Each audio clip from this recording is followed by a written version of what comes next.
मुख्यमंत्री जी से के साथ जब मैंने काम किया तो वो एक ऐसे नेता है जिनके संदर्भ में मैं कह सकता हूँ कि उन्हें एक बड़ा विजन पूरे प्रदेश का कैसे हम उसको इंटरनेशनल लेवल पर ले जा सकते हैं, एक बहुत ही ब्रॉड विजन है।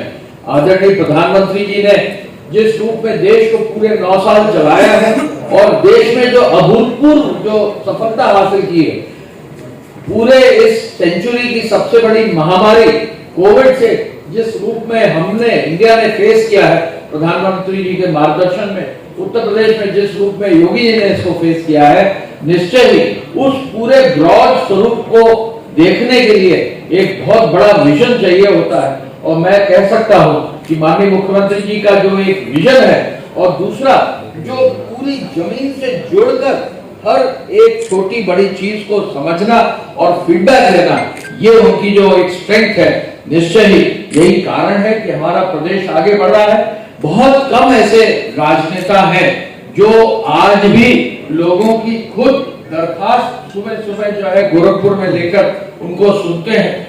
तो निश्चय ही ये जो एक स्ट्रेंथ हमारे प्रदेश के माननीय मुख्यमंत्री जी की है और इस कारण जो उनकी लीडरशिप है और इस कारण जो हमारे सभी माननीय मंत्रीगण हैं, जो हमारे सभी ऑफिसर्स हैं, जो ये सफलता पिछले 6 साल में हासिल की है, यही कारण है, यही ऊर्जा है, यही यूथ है जो पहले कहीं ना कहीं हम लोग बहुत ज्यादा डायरेक्शनलेस थे, इस डायरेक्शन की ओर हम बढ़ रहे हैं। मैं 3-4 चीजें आपके सामने रखना चाहूंगा कि जब पहले पूरे कार्यकाल में मुख्यमंत्री जी ने तय किया कि 0 tolerance to crime and criminality, हम लोग उस पूरे अभियान से बहुत क्लोजली जुड़े रहे और आपको निश्चित जो है मैं कराना चाहूंगा कि एक एक घटना की जो है जानकारी उन्होंने रखी, एक एक जो हमें प्रभावशाली अभियान चलाने थे बड़े बड़े माफियाओं के खिलाफ, वो अभियान चलाया। और एक नंबर में आपको बताना चाहूंगा कि ये यूपी में जो है एक धारा, एक एक्ट है जिसको हम गैंगस्टर एक्ट कहते हैं और उस एक्ट का इस्तेमाल ज्यादा कभी हुआ करता था। आज की तारीख में प्रदेश में इस एक्ट के तहत लगभग 9,000 से 10,000 करोड़ की जो हमारी क्रिमिनल्स की क्रिमिनलिटी के थ्रू संपत्ति है, उसको जब्त करके पूरे देश में जो है एक मिसाल कायम की। अगर किसी मामले में हम उनसे मार्गदर्शन लेते हैं तो उनका एक ही मार्गदर्शन होता है कि क्यों नहीं और मजबूत और स्ट्रॉन्ग एक्शन हुआ। और यही कारण है कि आज चाहे वो ग्रामीण क्षेत्र हो, चाहे वो शहरी क्षेत्र हो, वहां भी कहीं भी महिलाएं हैं, बच्चे हैं, व्यापारी हैं, किसान हैं, एक सामान्य गृहिणी है, कहीं भी आपको पिछले 6 साल में लगा होगा कि जो लॉ एंड ऑर्डर का जो एस्पेक्ट है बहुत मजबूती से आगे बढ़ा है। कल ही हम बनारस में थे, हम लोग वाराणसी में थे, माननीय मुख्यमंत्री जी रात 10 बजे के बाद पुलिस लाइन के परिसर में पुलिस जो हमारे कर्मी हैं उनके लिए जो हॉस्टल्स बनाए जा रहे हैं, एक ईओडब्ल्यू का ऑफिस बनाया जा रहा है, उसका वो स्वयं ही जाकर रात 10 बजे के बाद इंस्पेक्शन कर रहे थे। तो ये लीडर की पहचान है कि एक और जो है वो ब्रॉड विजन एक तैयार करना और दूसरी ओर ग्राउंड पर जाकर उसको देखकर उसका फीडबैक लेकर उस पूरी मूवमेंट को आगे बढ़ाना, ये उनकी जो है एक लीडरशिप जो क्वालिटी है, यही कारण है कि अपने देश में नहीं पूरे विश्व में जो है उत्तर प्रदेश का नाम हो रहा है। आप सबको मालूम है कि इन्वेस्टर समिट में बहुत ही एक बृहद अभियान जो है छेड़ा गया। हम सभी अधिकारियों को, माननीय मंत्रीगणों के दलों को जो है उनके मार्गदर्शन में पूरे विदेश में अलग अलग जगह भेजा गया। मुझे जो है न्यूयॉर्क और फिर जो है सैन फ्रांसिस्को जाने का अवसर मिला और पहली बार जब हम सिलिकॉन वैली गए तो हमें बहुत एक आइडिया ये लगा कि निश्चय ही हमारे प्रदेश में अगर किसी चीज को आगे बढ़ाना है तो उसमें एक फार्मा सेक्टर ऐसा है जिसको आगे बढ़ाने की बात है। मुझे बताकर बहुत खुशी है कि यहाँ हम लोगों ने, हमारे एक और एडवाइजर हैं, उन्होंने प्रपोज किया कि हम एक फार्मा का इंस्टीट्यूट बनाए, एक फार्मा का पार्क, बड़ा पार्क जो है उत्तर प्रदेश में बनाए। ये दोनों ही निर्णय इस बजट में उत्तर प्रदेश में माननीय मुख्यमंत्री जी ने किया। मेरा कहने का मकसद ये है कि जो भी सुझाव हमारे आए उस पर तत्काल जो निर्णय लेने की एक जो क्षमता उन्होंने दिखाई है, निश्चय ही उसका हमें लाभ मिला।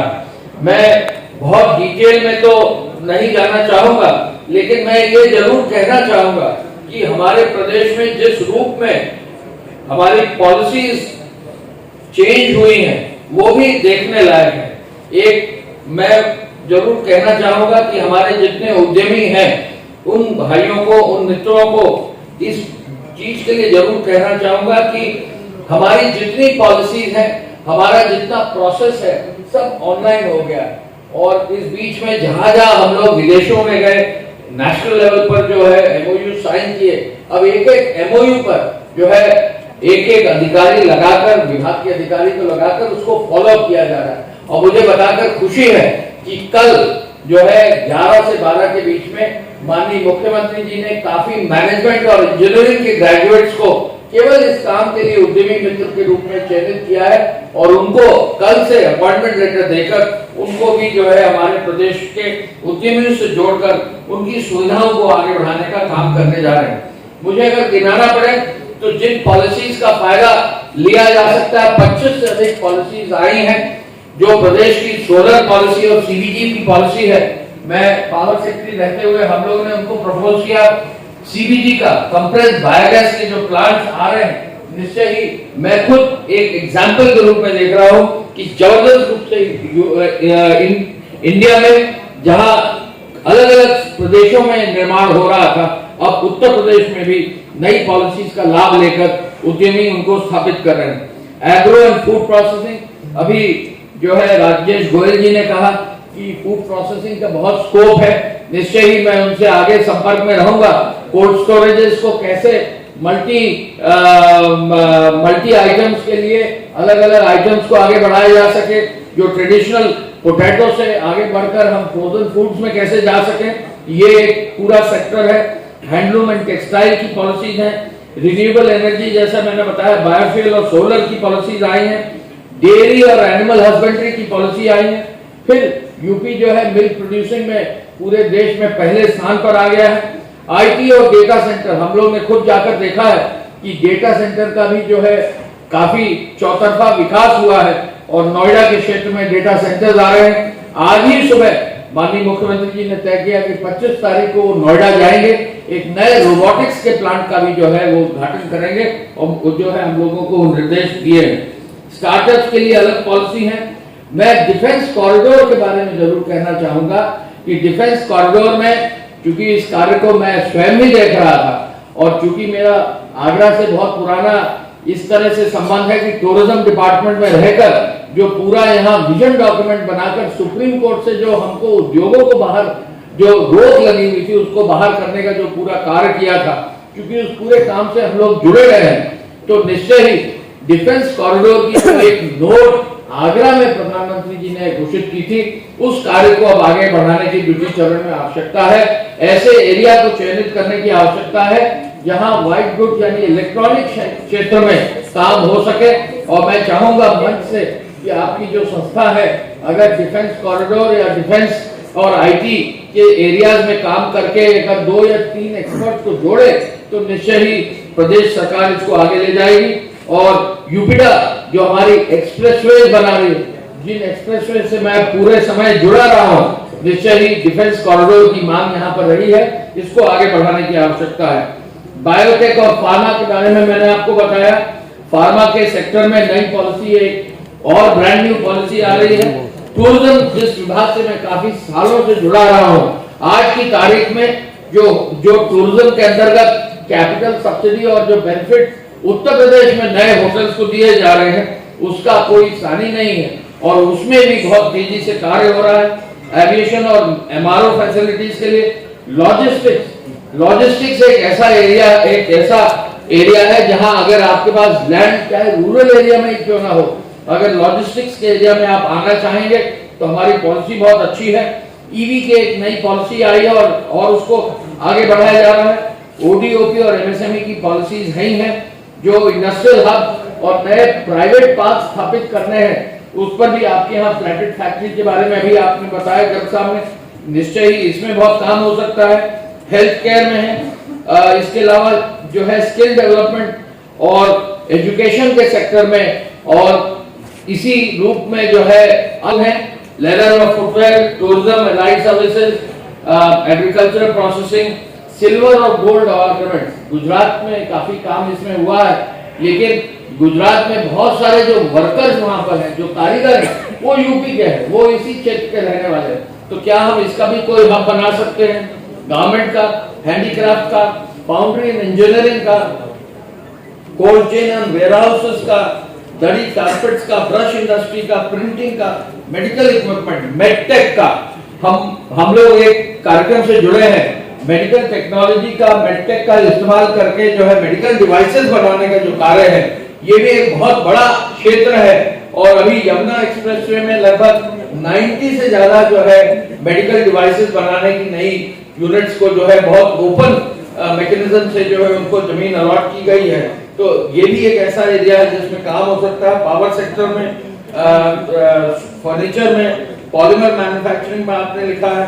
पैकेजिंग के बारे में मैं बताना चाहूंगा कि माननीय मुख्यमंत्री जी का विजन है कि आगरा या फिरोजाबाद, अलीगढ़ या फिरोजाबाद के आसपास भी एक नया पैकेजिंग का इंस्टीट्यूट भी बनाया जाए। इस पर भी उन्होंने आदेश दिया है कि हम लोग चर्चा करें। तो मेरा कहने का मकसद यह है कि जो प्रदेश हमारा है वो बिल्कुल तेजी से आगे बढ़ रहा है। इस तेजी से आगे बढ़ते प्रदेश में इन्वेस्टमेंट समिट में आपने देखा आदरणीय प्रधानमंत्री जी के समक्ष लगभग 33 लाख करोड़ से अधिक के एमओयू साइन हुए, और अब बहुत जल्दी ही ग्राउंड ब्रेकिंग सेरेमनीज भी जो है अगस्त सितंबर में आयोजित होंगी, जिसमें बहुत संख्या में नए उद्यमी आकर आगे बढ़ेंगे। मैं केवल ये कहना चाहूंगा कि जो हमारी पूरी पॉलिसीज हैं उनका बहुत अच्छे से आप जहां भी हैं, चाहे वो उद्यमी इंस्टीट्यूशंस में हो या आपका अपना उद्योग हो, कम से कम 1 या 2 अपने आदमी एक्सपर्ट्स ऐसे जरूर रखें जो चीजों को समझकर, जो चीजों को अंडरस्टैंड करके आपको सहयोग और एडवाइस दे सके। जो बहुत सारा पढ़ने की आवश्यकता होती है। इसके साथ साथ मैं आपको ये भी बता दूं कि पूरा उद्योग का सेक्टर ऑनलाइन हो गया है। इन्वेस्ट यूपी के वेबसाइट के माध्यम से अगर आप एक बार एमओयू दाखिल कर देंगे तो उसके बाद आपका काम थोड़ा आसान ये हो जाएगा कि आपको जो है हैंड होल्डिंग के लिए बहुत से सारे अधिकारी फोन करेंगे और आपका फॉलो अप करेंगे। मैं ये जरूर कहना चाहता हूं कि बहुत सारे उद्यमी मुझे मिले हैं पूर्व में भी और आज भी, कि वो सुझाव जरूर देते हैं, लेकिन प्रस्ताव जरूर देना चाहते हैं, लेकिन एक्चुअल जो है प्रस्ताव उन्होंने एमओयू के रूप में नहीं दिया। तो मैं जरूर कहना चाहूंगा कि एमओयू कोई नॉन बाइंडिंग होता है। अगर आपका जरा भी आइडिया है कि हम इस एरिया में काम करना चाहते हैं तो कितना इन्वेस्टमेंट, मोटा मोटा क्या चीज पर इन्वेस्टमेंट करना चाहते हैं, कितना लगभग एम्प्लॉयमेंट होगा और किस जगह करना चाहते हैं, निश्चय ही ये अगर आपके पास है तो आगे बढ़ने में कोई देरी नहीं है। और इस समय जितनी भारत सरकार की स्कीम्स हैं, प्रदेश की स्कीम्स हैं, उनका सबका लाभ आपको मिल सकता है। एक और जरूर मैं कहना चाहूंगा कि रेवेन्यू डिपार्टमेंट और रेवेन्यू डिपार्टमेंट के कई इश्यूज पेंडिंग है, मैं इनको पर्सनली टेकअप करूंगा। आप हमें डिटेल दीजिएगा 143 का, धारा 80 का। इसमें मेरे पास भी काफी बिंदु आए हैं, हम लोगों ने सजेस्ट किया था, कुछ सुझाव भी आए हैं और उस पर राज्य सरकार आगे कार्य करेगी। मैं निश्चित अपना प्रभाव इस्तेमाल करके उसका कहीं ना कहीं जो है आगे राजस्व विभाग के माध्यम से उच्च स्तर पर आगे बढ़ाने का प्रयास जरूर करूंगा।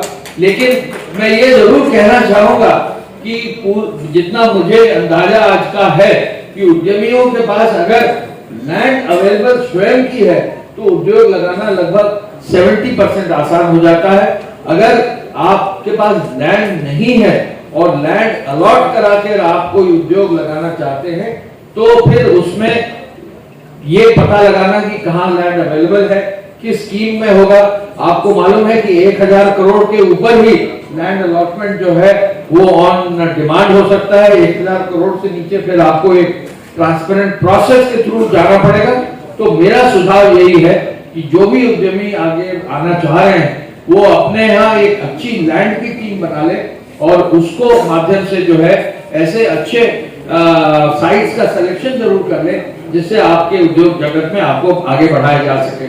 मैं चूंकि एक्सप्रेसवे से जुड़ा रहा हूं और हमारी यूपीडा ने जो है लगभग 20,000 करोड़ से अधिक की लैंड हमारी एक्सप्रेसवेज के लिए खरीदी है।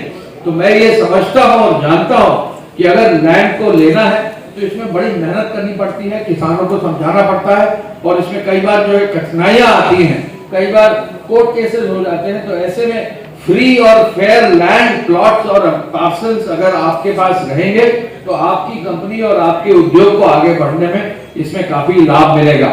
मैं आपको ये भी बता दूं कि एक्सप्रेसवेज का जाल पूरे प्रदेश में बिछ रहा है।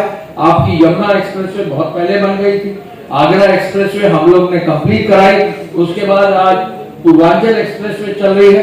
बुंदेलखंड एक्सप्रेसवे के निकट बहुत सारे लैंड पार्सल्स अवेलेबल हैं जो सस्ते भी हैं, और बुंदेलखंड में उद्योग के लिए जो है विशेष रूप से जो है छूट दी गई है। तो अगर आपके उद्यमी भाई यहाँ आगरा के पास जो है बुंदेलखंड एक्सप्रेसवे पे कोई बड़े चंक्स ऑफ लैंड अगर आप लेते हैं तो आगे आने वाले समय में आपको इसका विशेष लाभ भी मिलेगा, और इंडस्ट्री का भी जो पॉलिसी का है वो भी फायदा आपको मिलेगा। आगे आने वाले समय में गंगा एक्सप्रेसवे भी बन रही है मेरठ से प्रयागराज, और ये लगभग 46,000 करोड़ की सड़क बन रही है। इसके अलावा भी बहुत सारे इंडस्ट्रियल एरियाज और लॉजिस्टिक पार्क्स बन सकते हैं। तो निश्चय ही आप में से जो भी लोग हैं, जरूरी नहीं है कि वो केवल आगरा या आगरा के आसपास, पूरे प्रदेश को अपना एक मानिए और उसमें आगे बढ़ने का प्रयास करिए। बहुत सारे सुझाव आए हैं, मैं आपसे जरूर आगे भी कनेक्ट रहूं।